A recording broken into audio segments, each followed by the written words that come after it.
form, but a little rough on the landing. He may have to settle for the bronze.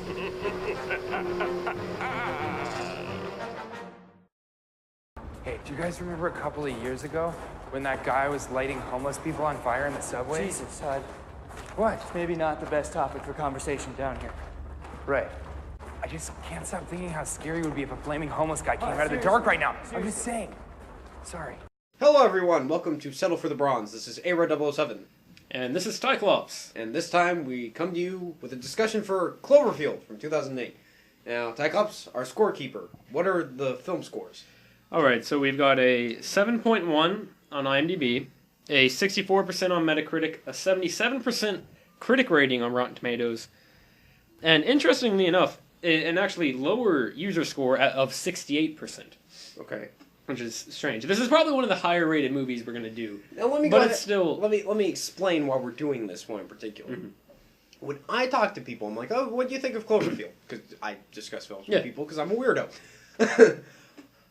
A lot of people I talk to vehemently hate this movie. Mm-hmm. Like, it seems like the people that dislike this movie hate it. Yeah. So that's the general feeling I get. It feels like you're one way or the other. It just happens to be more people like it. But we'll get into that. Yes. All right. So before we get into our personal recommendations on this, we were looking for the scores for this, and trying to find some criticisms to talk about, and figure out what people think of this movie exactly. And I found one, and I want to start doing a bi-weekly, I don't even know, worst reviewer of the decade award. Yes, we're gonna award it bi-weekly. Most pretentious film critic. Because I found this review. I'm just going to let it speak for itself. Anthony Lane of The New Yorker writes,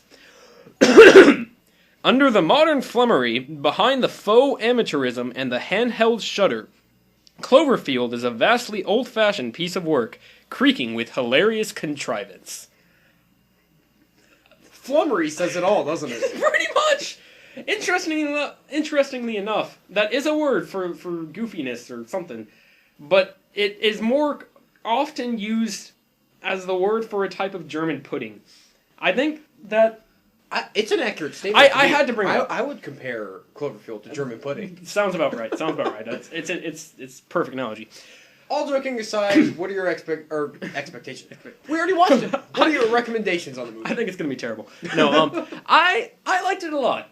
It has issues, which we will get into, but I feel like I'm a little more middle ground than a lot of people. You just mentioned that it seems everybody loves it or hates it. Just based on the people I've talked to. Mm-hmm, mm-hmm. And that's it's a very polarizing movie, which is what a lot of these movies should be that we're reviewing, which is a good thing. We're doing our jobs. Yeah, I swear. But yeah, I think overall I'd probably give it a B-. I think that's about where I'm sitting on it.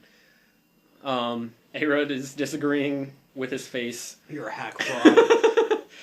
We'll get into that. Who would you recommend it to? I'll go ahead, and you mentioned this earlier, and I think I'll go ahead and throw this out here, that I would recommend it to anybody, I think, that doesn't have motion sickness problems. Oh, yes. Because that is the number one argument against this movie, and that's not something you can really help. Like, it's a found footage movie. It's a found footage movie. The camera is shaky. We'll get into how we feel about it and how it's used and stuff, but there are moments that are going to make you sick if you have a problem with that sort of thing. Yeah. I'm kind of on the same track as you, mm-hmm. but I like this movie a lot more than you, yeah, obviously. Yeah. I keep saying obviously. I'm almost to love. I'm almost there. Not quite, on the but cusp. I'm stuck between like B+, A- range. So I'll leave it at that. I highly recommend the movie. Just as a monster movie, as a horror movie, I think it delivers. Mm-hmm. Which is weird because it's PG-13, because it doesn't rely a whole lot on gore. No, it doesn't need to. Which I think actually works for the movie's benefit. Yeah. But like you said, definitely if you have motion sickness, stay away from the movie. I remember I went to go see it with my dad, and he got nauseous like halfway through the movie, and he had to go outside for like 10 or 15 minutes just to walk and catch his breath or whatever. I actually, when the movie started, I was worried, but there's a little switch there that I'll mention in a moment.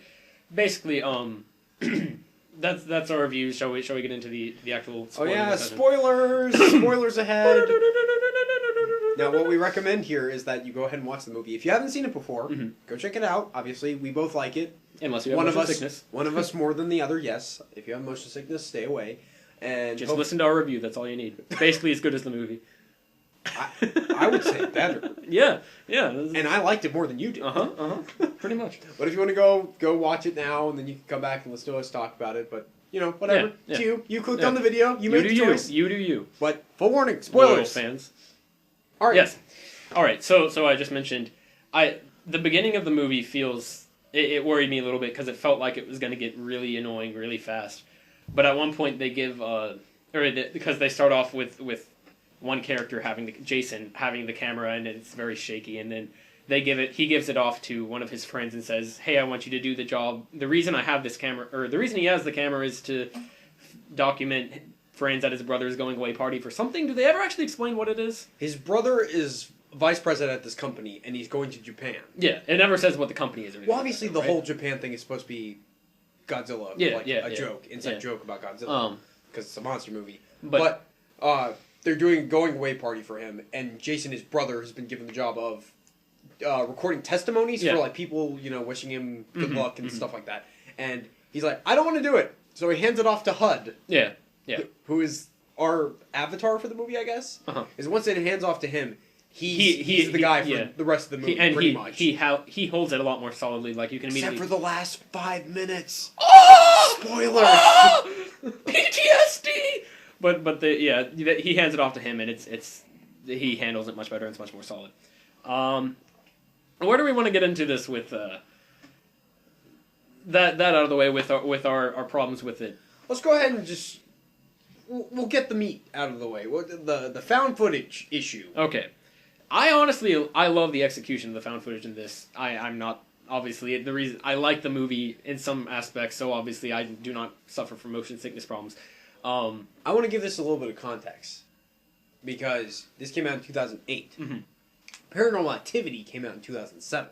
Yeah.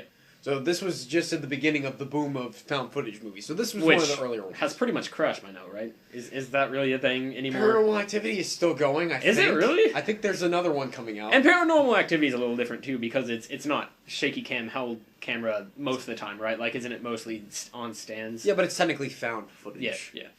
But this specifically relies on shaky cam. Yeah, and the person holding the camera. Yeah. And obviously there's some stuff, some liberties they take with that.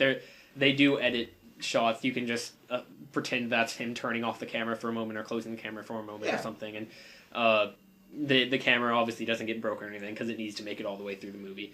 I'm fine with that. Yeah. It's little things that, I mean, if you really think about it, it wouldn't make sense. But it's like, they got to do something. It's the conceit of the movie, you have to accept. I looked up criticisms for this, and somebody mentioned how they find it ridiculous that there was no dust or cracks on the camera. But I was like, this critic mentioned flummery? No, this was a different critic. This was not Anthony Lane of the New Yorker.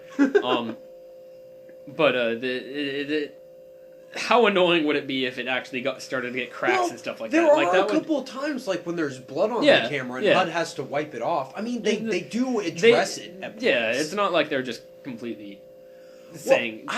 I compare this to other found footage movies I've seen. Now, I've not really seen any, so I'm pretty limited on my found footage movies. Yeah. I avoid Paranormal Activity. I like to play because I think that's stupid, but that's for another time.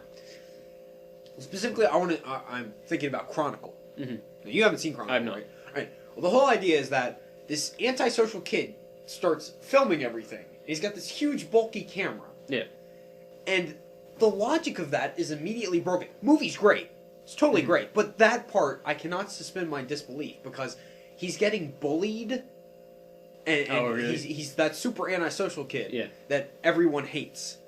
Suddenly he's carrying this huge bulky camera around to school and recording everything, and he's surprised when he gets bullied and when they're kicking his camera around. It's little things like that. And then it's not just from his perspective, it's like the audience jumps from one camera to the other because they have another character who has like a blog. Yeah. So it'll jump between cameras. It's very bizarre. I mean, it's interesting, but sometimes the logic is broken. But this, because you have one camera, and the situation makes perfect sense to me. Like, he's recording testimony, and then he actually HUD actually addresses the fact that I want to record this. People need to know what happened here. And I mean that's enough for me, honestly. It's like they want this to be the style of the movie. They gotta set that up in a way that it works. I mean, it wouldn't make as it probably wouldn't work like wouldn't be possible in real life to work like it does in the movie. But they did what they needed. My to do. point is, I think it works better just based on comparing it to Chronicle, which got, I think, universal praise. Yeah, pretty much from what I've seen. The found footage concept works here a lot better than Chronicle. I kind of wish Chronicle didn't have the found footage thing and just worked as a normal story. Yeah. But that's besides the point. I'm just giving something to compare it to. Mm-hmm. I think the found footage works really well here. I agree. Especially because they're splicing in the footage because they've been taping over Beth and... Rob, thank you. Beth and Rob's night together and then the next day that they spent together. I will say, this movie, I know the names of all the main characters, which is not something that always happens for me in movies. It took like the first half to really get accustomed to the names. Yeah. Like Marlena's easy to keep up with, HUD's easy to keep up with, but then, it takes a little while to remember everyone's names. Yeah. But they say their names so often. Yeah. Which, the dialogue is another thing I'll say that I praise about this movie. It feels real. This movie is legitimately terrifying at points, like, because you feel like this is how things would be if a giant monster attacked New York. It's played very realistic. I found myself thinking at some point that, like you just said, realism. I'm about to bring this in, but I found myself thinking at one point that I'd love to see a superhero type movie done like this, where there's a giant monster, like, because in old 60s and 70s comic books where monsters are attacking New York every other day. Like, I'd love to see something like that done, but played in this sort of tone where it's very dark and it's like, holy crap, all these people are dying. And you should watch Chronicle. Yeah, but I'm saying with the giant monster attacking New York, and the superheroes trying to stop him, like the Battle of New York from the Avengers, but shown from the perspective of all these people who are dying. Yeah, like it inspires that sort of tone and feeling, and it's very cool. I think it does that perfectly well. Yeah, I mean, obviously what I mean by it plays it real is it takes the goofy concept of there's a monster attacking New York, but it plays it straight. Yeah. And it keeps straight throughout the whole thing. There's no goofy laugh out loud moments. I mean, HUD's hilarious. Yeah, but it feels in a weird, in a way that you'd expect people to be hilarious. I'm not sure whether or not they improv scenes. It feels like it though. Yeah, a little bit. Especially like the party scene. I feel like a lot of that stuff. And most of the scenes where stuff is like really going down, it feels exactly like you'd expect. They don't feel like they're forcing it. They don't feel like they're, if you ever seen like dumb YouTube videos where people are pretending to freak out about something happening, and I can't think of any examples, but I've just seen this sort of thing before, and it's terrible. It's a double rainbow. Yeah, sure, but no, I'm saying it feels like how people would react without feeling like they're acting. Yeah, I think that the tone and acting and dialogue of the movie all are spot on. Yeah, I have no problem with them. Yeah, and there's something too about the found footage aspect and the fact that he's holding a camera that I really like, and the fact that it makes there are moments where it breaks away from this, but for the most part it makes like all the scenes where, because they're on the ground level looking up and that sort of thing, all the scenes where big stuff happens really feels like, oh crap, that just happened. The scene where the bridge breaks, that's... Yeah. I was thinking also the initial scene when there's like a giant explosion in the middle of the city and that sends debris, and then the party where they all go running because there's debris falling from the sky. Yeah. Like that happens and you're just like, And then the infamous scene where the Statue of Liberty's head comes crashing down. That's great too. And then the first thing everyone does is take a picture of it. That's genius. Yeah, because people are just like... That's totally what would happen though. People would just People are cautiously just like click. Yeah. No, it totally makes sense. And this was back in 2009, we said? 2008. 8. So I guess they still had flip phones. Yeah, I mean, you see flip phones in it. They're like old, I don't know what they're called, BlackBerry type phones. Not iPhones. Yes, not touchscreen, not smartphone. So I think that would be even more heightened today. Like, and with the found footage thing, there's another thing I want to bring up. There's no score for the movie. Oh yeah. I guess that didn't even hit me, and I have no problem with that. No, Michael Giacchino did a theme for the movie. Mm-hmm. I think it plays in the credits. We didn't watch that part. Yeah. But they didn't actually put it in the movie. So all they have to rely on for scares, they can't rely on the we have a sudden burst of loud music true, that freaks everyone out. No, it's all based on the sound design, just the soundtrack of what's happening, not the score. Which, for me, it's a breath of fresh air. I agree. That might be part of the reason why I found myself liking this so much. It felt real, I guess, because of that. Because I'm thinking about a lot of horror movies I see, especially nowadays. You know, they have the cat's there, and they have like the really loud musical cue that goes along with it. Yeah. And you're manipulating me. That's not natural. Yeah. That's not actually and how it's also happening. something that's been done so much that you never really... But it doesn't have the same impact for But you. I'm thinking that's not how the character's experiencing it. Yeah. And because of the way the found exactly. footage is set up for this, it's like, okay, I'm having the same reactions that they're having. Like in the subway scene. You know, if they did it traditionally and he turns the night vision on, there would be a loud, duh! Yeah. And they'd be like, yeah, oh where god, they see run, the thing. run! Oh, that was a horrifying scene. Yeah. Where he turns it on and there's like the weird spider parasite thingamajigs and they... Which, a little fun fact, they were originally going to do actual puppets. Oh, really? It wasn't Rod puppets! Alien 3 reference. But they actually tried Are you doing insinuating that our loyal fans haven't seen our Alien 3 discussion? I just want to make sure everyone's included. You're a hack fraud.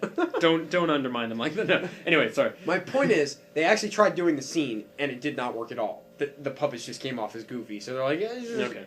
I think this is one time where CGI is justified. Yeah. But I do respect It them works for, fine. for actually trying to use puppets. Yeah, and the CGI works fine. Yeah. I mean, they tried it the other way, it didn't work. It's not out of place at all here. Yeah. I would say that a little bit on the big monster, the CGI kind of comes across as shaky at times. Not necessarily in a way that breaks the movie, but I don't think the movie had a super high budget. Yeah, I mean that makes sense, and it might not even be so much that. Bless you. It might. Bless you. We're good. It might not even call. be so much that it's CGI or the CGI is bad as it's. I don't know. There's something about the way it blends into the scenes that doesn't quite work 2008. sometimes. 2008. Yeah. I mean, it's not something that I fault the movie for or anything. I think it still works fine. As opposed to the Rod puppet. No. You mentioned that because there's no score and stuff, and the found footage, we feel a lot like we're seeing from the character of HUD, and that is where I have the problems that come in with the movie, is the characters. I feel like they had some opportunities to do some really some kind of innovative stuff with the characters, because and initially it feels like. And the movie never really does feel like it's a horror slasher film where they're just kind of killing off characters one by one to kill them off. Yeah. And it especially feels like that, and I loved how they did this originally. The first main character to die is Jason. Rob's brother. And Lily's husband? Or no, Boyfriend. engaged. Boyfriend. Yeah. Or not, maybe not engaged. Who cares? Something. Keep going. She says soon to be. It's possible. I didn't even remember her name. She was the only one I forgot. Okay? She's the only one who doesn't die, theoretically. Theoretically. Nuclear bombs. Yeah, but she had time to get away. Hey, how'd that camera survive the nuclear bomb? Do we know that it did? I mean... Oh, they have the at the very beginning, it's like, this was found in tests yeah. at Site Cloverfield, and it has, like, the U.S. Did they say military logo specifically on it's a it. nuclear bomb? I don't know. I implied... Or I took that from it. We don't know for sure. I assumed. They said leveling the city. We don't know what that They implied, I assumed. There we go.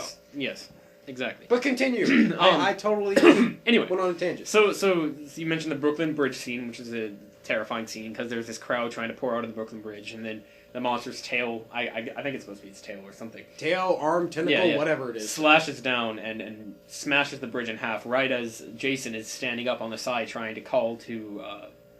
and it's great because they slow down and he goes ahead of them for some reason, and he turns around and he's like, guys, why'd you slow down? And then suddenly they see it and they're like, Jason, look out! And it smashes down and he's dead. I mean, it's not specifically focused on him, so we don't know what happens, but it's just... I'm so glad they didn't do the stupid, oh, he came back at the end because we didn't actually see him die. Yeah, yeah. I mean, Like, it's I just fell in the water. It's Exactly. stupid. That would have been dumb. and then he dies, and they're all really shaken up about this. Like it No, like breaks there's a all of scene them. where they're in the subway, and Rob has to call his, or he gets Oh, to call yeah, from his yeah, mother, yeah, and, that too. and he has to be like, Jason's dead. Yeah. And then he freaks out. And he's crying and like goes off in the corner, and Lily comforts him. And Yeah. it's great. It's a way of handling deaths that is very, very fresh compared to what you see in a lot of movies where people are kind of expendable, and especially people who get killed off in the first 20 minutes. Yeah. Or whatever. Like I like that a lot. But then they do so then Marlena dies. And she dies because there's She gets bit by the parasite. Yeah, and it makes her explode. Now this I do have a little problem with, because why does that happen? Oh, that's it. That's just, they don't explain that. Because like it's. Do they need to explain that? That didn't bother me. I mean, I guess it's supposed to be like venom, so they can then eat them after, maybe.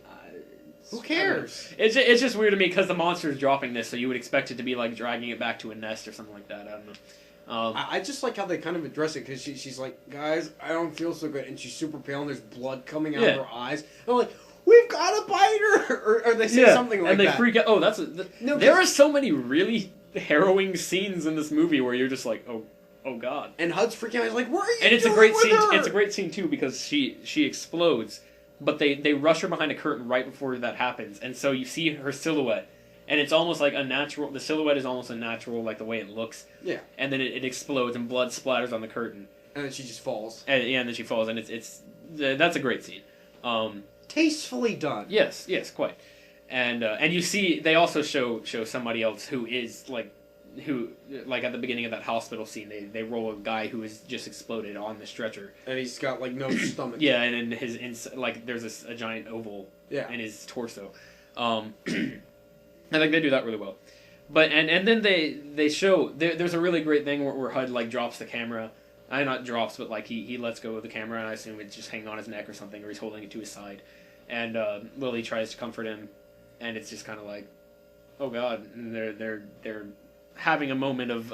No, the best part of that is Rob. Well, that's what I'm about to get to. Yeah, Rob showing up. He's like, guys, I feel really bad. I feel like a dick right now, but we don't have time. Yeah, We have to get her out of the building where she's probably dead, and then we have to get back to the helicopter at 6 a.m. Yeah. We don't have So time it's for like, this. which is good, and it keeps the movie going along. It keeps but- the pace going. Yeah, but then I don't know. It also kind of it feels like it cheapens it a little bit. See, I Like, don't think so. I mean, I understand. I don't know. The only reason I say that is because I don't want it to continually be, oh, this person died. Now we're going to take 20 minutes to get over that. The thing is, though, it would minutes have worked because nobody else dies until like the last 5 minutes. Yeah. So I mean, they would have been able to do that. I feel like they would have just been repeating themselves. Yeah. I mean, that's fair. I don't know. I'm not sure how it would have played out otherwise, but it's still it's just kind of like I would have liked to see them go through that again, just because we see so little of that in a lot of modern movies, where it's like somebody dies and then it's always either somebody dies and then that inspires the main hero of the movie to be like, no, and they go off and kill the villain or whatever. Yeah. Or, somebody dies and they show a funeral scene because they're sad because it's a funeral, and then they kind of move on. And then it's like that character didn't even exist. Yeah. No, I like seeing that. And I love the him calling his mom thing, because that's a great thing where it calls back and it reminds you. His mother calls him. Oh, whatever. Technicality, get it right. And it reminds him because his mother, or it reminds you of Jason's death. Yeah. But then this is where I really start to have problems with the movie. Is last 5 minutes. Well, I was gonna say too. I have a major problem with Beth as the character. Oh, okay. And Rob, kind of. Because the way we are seeing Rob, and we like him because we're seeing him, he's heroic and going after Beth, and at the beginning of the movie he seems like a fun guy, and he's, there's not, we're told that he's a jerk, but he doesn't. Like his brother's like, all right, I'm your brother, I love you, And but yes. you're a douchebag. And yes, and then his brother says that Beth is perfect and like awesome and everything. She's everything. Which you is a good aspire scene. To get. I wasn't sure where it was going with that, and then it was like, yeah, this is a great opportunity. Don't let it go. Like, she loves you. Yeah. And I mean, I like that. But Beth, all we know about her is they had one day together at Coney Island, and they did that behind her dad's back, I guess, because they said they did it in her dad's apartment. Like that's where they wake up. Yeah. And then they go. What is it? The next time we see her, she's with another guy, and this is like a month later. I think it's almost exactly a month later. Yeah. This is how it's played. It's a month later, and she's with another guy, and we don't know anything about this guy, and he seems nice. Yeah, I guess. And she Travis, I remember that. She doesn't want to mention. How do I remember his name but not Lily? Whatever. Keep going. Keep going. She doesn't mention anything about, or she doesn't want to talk about how she liked Rob in front of him. Yeah. And so that's weird. It's like, does she love Rob, and then is she cheating on, or does she want to cheat on this guy? Is this guy just to make him jealous? Like, what's the deal? And then we get to, they find her in her apartment, and that's a great scene where they get all the way up there and into the apartment, and one building's collapsed on the again going back to the shaky cam and being on the bottom or on the like ground zero and looking up, that's an intense sight where it's hit over or whatever, like it's leaning on the other building. Yeah. Anyway, they find her and there's a touching little reunion scene between her and Rob, and then she's impaled by a piece of random metal, apartment whatever. debris, yeah. And they get her off, and she just like flips out the entire time, and she's flipping out for like another 10 minutes, like whining and crying, which is not necessarily a problem, because I mean, like, yeah, you just got impaled by a giant metal thing. I mean, that's terrifying. Yes, I understand. However, we literally just like 10 or 20 minutes ago saw Marlena get like a chunk of her shoulder ripped out and just take it like a champ. And so it's like the fact that those are both there and fairly close together, it feels like it paints Beth to be kind of a wimp. I mean, I know that's a bad way of putting it, and I'm not saying it's a bad reaction, but what I'm saying is we're told that she's too good for him, but it seems like he's too good for her. See, you say that, but then I pointed out when they crash the helicopter, and he's like, "Oh, my leg!" and she's running up to help him. And I was in her shoes. I was like, "Dude, I got a hole in my chest." Okay, that's fair. Get but he over also, it. But then he immediately starts comforting her. Yeah, like he turns around and comforts. I'm making a joke. I know, but I'm still saying like that's what it feels like. And I feel like this is a really big this is where the movie, like, I was still like, all right, this. Before you get to this, I will say I agree with you with that for the most part. Probably my only real problem with the movie is that they don't beef up. Yeah, Rob. Because and, we what's her face? Beth. Gosh, I'm forgetting the name. We mentioned this, and we mentioned this right before we started this discussion. It does feel they have their relationship and their time on Coney Island playing throughout the whole thing, and it feels like, I realize that's kind of to create like a catharsis sort of thing, but it was only one day, so it feels kind of superficial. And their works better for me than their it does dialogue, for you. their dialogue, yeah, definitely. Their dialogue too seems less realistic and more kind of like corny romance. Not necessarily corny, I guess, but like, more like well written romance dialogue than the realistic dialogue reading the rest of the movie. and quit your hating. Stop presenting my argument here, and it just doesn't feel very real. Like, we're told that he's liked her since college, and that's a good way of putting it there, because a lot of people relate to that. It's a long-time crush. That's fair, but it still feels like we're told a little too much about this relationship rather than getting to see it. And I mean, I realize that the point of the Coney Island scenes are supposed to make it be like, oh, well, there's still happiness and catharsis or something. Kind of just makes it feel more depressing, because they had this really nice time, and now they're dead. Well, that's kind of the point. I know, but here's the thing. I didn't even realize that it was like a one-night affair type of thing until like this time watching it. I figured they... But they say specifically... No, I just didn't pick up on that dialogue. Because they mention it very briefly. It's like, oh, this is the first time they hooked up. Yeah. Exactly. And so... It's like, if you skip over that, it's not as bad. Yeah. But the fact that it is there, so I mean it happened. So it is cheapened.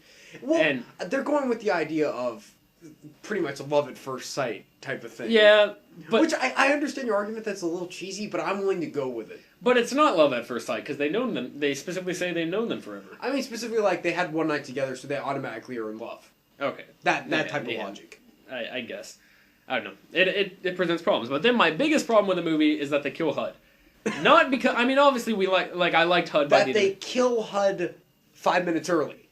yes, exactly.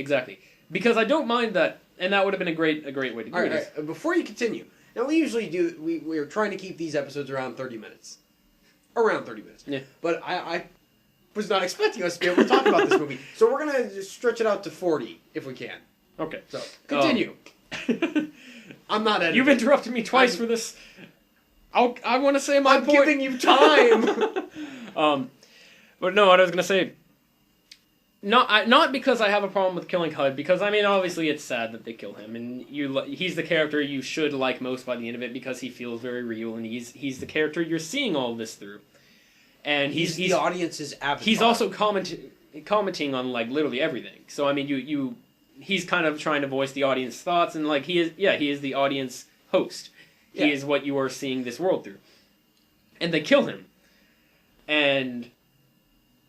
At that point we're stuck with Rob and Beth, who as we've established, they don't have that strong of a relationship. Like their relationship isn't as I don't know, as strong as it feels it should be. I get what you're saying, but it just doesn't bother me that much. Well, let me finish. I'm not done yet. And so we're left with them, and they're just kind of like. I mean, I realize we bookend it with the Coney Island stuff. Yeah, and that's nice. That's a good little technique and stuff. I like that. Well, I'm saying we bookend it with that, and then we bookend it with him. At both ends, he says to the camera, like he explains what's going on. Yeah. Before you continue, again, I do like how they address it earlier in the party scene. Rob's like, hey, was there a tape in there when you started recording? Yeah. And he's like, oh yeah, Jason left the tape in there. What was on it? And Rob's like, never mind, it was nothing. Yeah, I mean, I would have been upset if they didn't address it. Yeah. Yeah, I know. Yeah, they do. Most movies these days would not have addressed it. This is true. Okay? This is true. I feel like there was care into the put into the screenplay. Despite your problems. You hack. Continue. HUD's dead. We're left with Rob and Beth. And they're just kind of like, yeah, this sucks. And we don't know them that well, and... I mean, we do. I would say we know Rob fairly well. We know Beth. We don't. Yeah, know. And that's what I'm saying is that it feels cheap that they're the last two left, and they kind of make it into a love story, when it feels like this is never really a love story because they end up dying at the end anyway, and there isn't. It makes it feel like this movie was supposed to be about their relationship, when we're kind of just told things about it, and it never really fleshes it out as like it should. Yeah. It's like they had the premise, and then they had the ending, and then they just kind of smushed them together. Yeah, you know? yeah. It's like, oh, we want to have a counterbalance. We want to have it where it's the previous footage where it's like, we're having the best time of our lives. It's like, oh no, we're going to die. Yeah. And it's like, but we want to have this thing about this group of people surviving this monster movie, and just smush them together. Yeah. And I can agree with that. I also, and so basically my problem is that HUD was not did not die with the...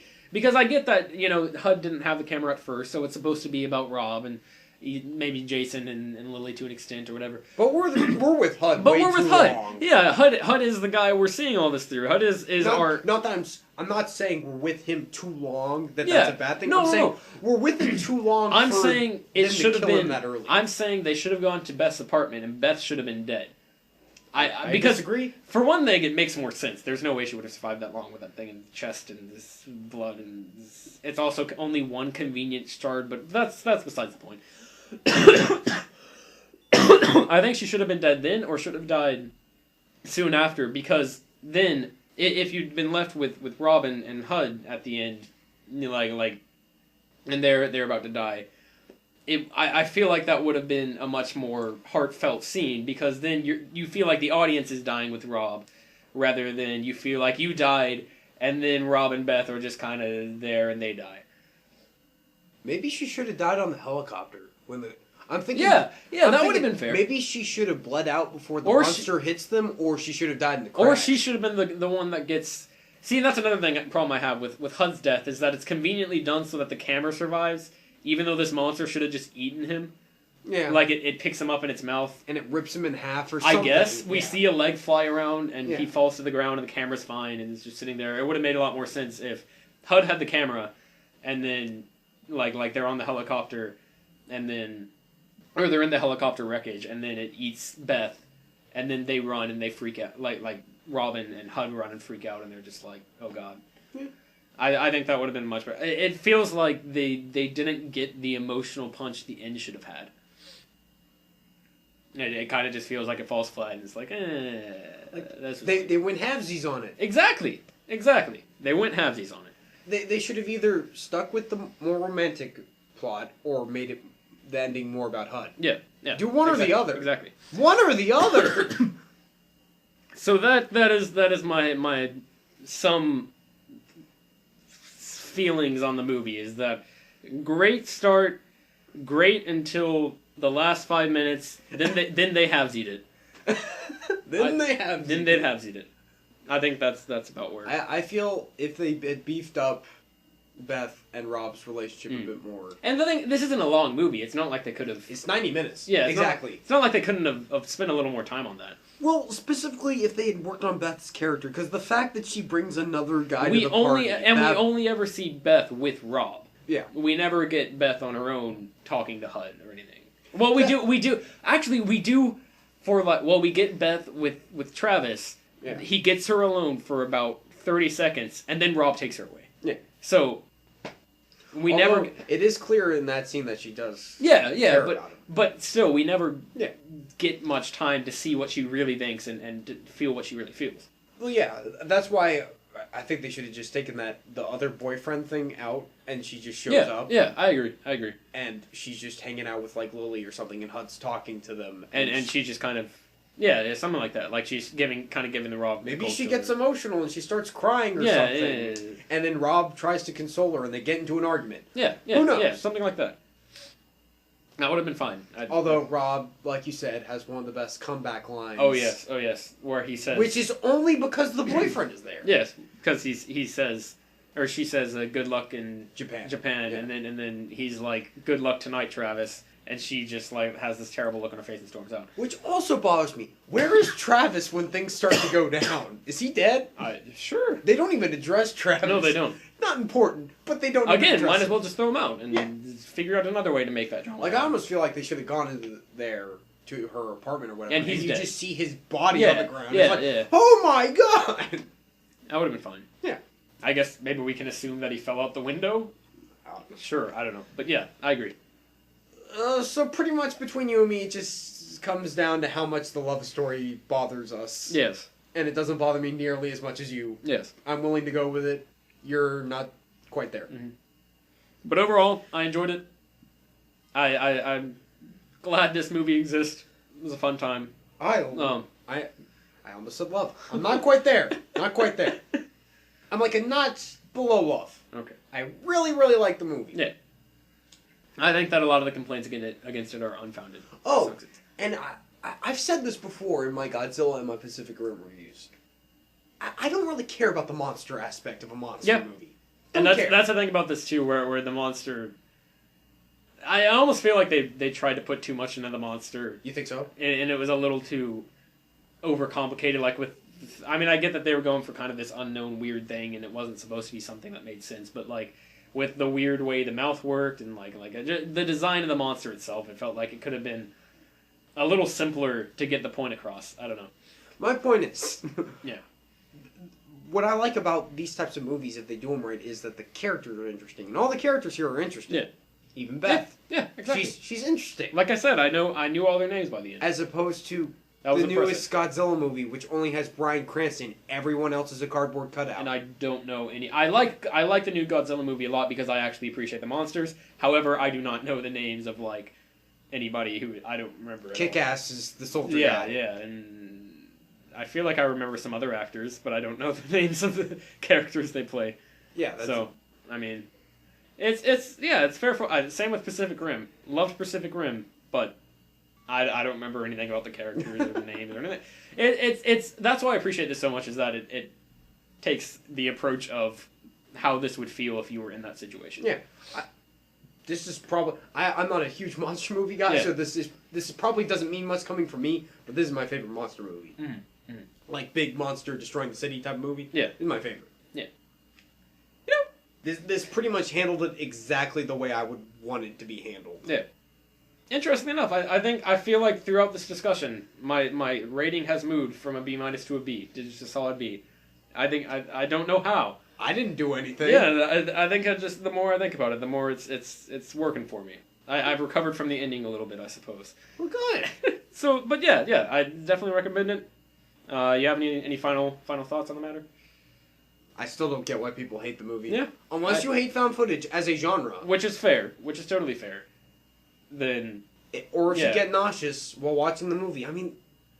Which would probably mean you would hate found footage as a genre. But that's not the problem of the movie. That's a subjective problem that you have. Yeah, I mean, I can totally understand why you wouldn't like it because of that, but like it's when you're grading it, you have to be like, well, it didn't work for me, but it would work for people who don't have that problem. Yeah, I think it's fair. Yeah. So okay, Tyclops, what are we doing next time? We are doing Batman Returns. Oh no. No, because which is probably gonna. I can already sense the fanboys commenting with the hate because there's lots of that. This might be the most highly reviewed one we do. You think so? We'll get to some other ones. Other ones are down the pipeline. This is up there. But this is up there. Yes. Because a lot of people really like Batman Returns. Yes. And I haven't seen it in a while. We'll see how I feel about it. Yeah. I have mixed feelings on it. Okay. But that's kind of the point of Settle for the Bronze anyway. So yeah. Except for Cloverfield. It's perfect. It's perfect. I wouldn't change anything. Even though I said like a whole bunch of stuff I would change. Whatever. Alright guys, thanks for watching. Thank you for sticking around for the longer version. We'll try to keep it down to 30 minutes, but like I said, we had a lot more to talk about than I expected. So yeah. We'll see you next time. Thanks for watching. And it's a very polarizing movie, which is what a lot of these movies should be that we're reviewing, which is a good thing. We're doing our jobs. Yeah, I swear. But yeah, I think overall I'd probably give it a B-. I think that's about where I'm sitting on it. A-Rod is disagreeing with his face. You're a hack fraud. We'll get into that. Who would you recommend it to? I'll go ahead, and you mentioned this earlier, and I think I'll go ahead and throw this out here, that I would recommend it to anybody, I think, that doesn't have motion sickness problems. Oh, yes. Because that is the number one argument against this movie, and that's not something you can really help. Like, it's a found footage movie. It's a found footage movie. The camera is shaky. We'll get into how we feel about it and how it's used and stuff, but there are moments that are going to make you sick if you have a problem with that sort of thing. Yeah. I'm kind of on the same track. Nice form, but a little rough on the landing. He may have to settle for the bronze.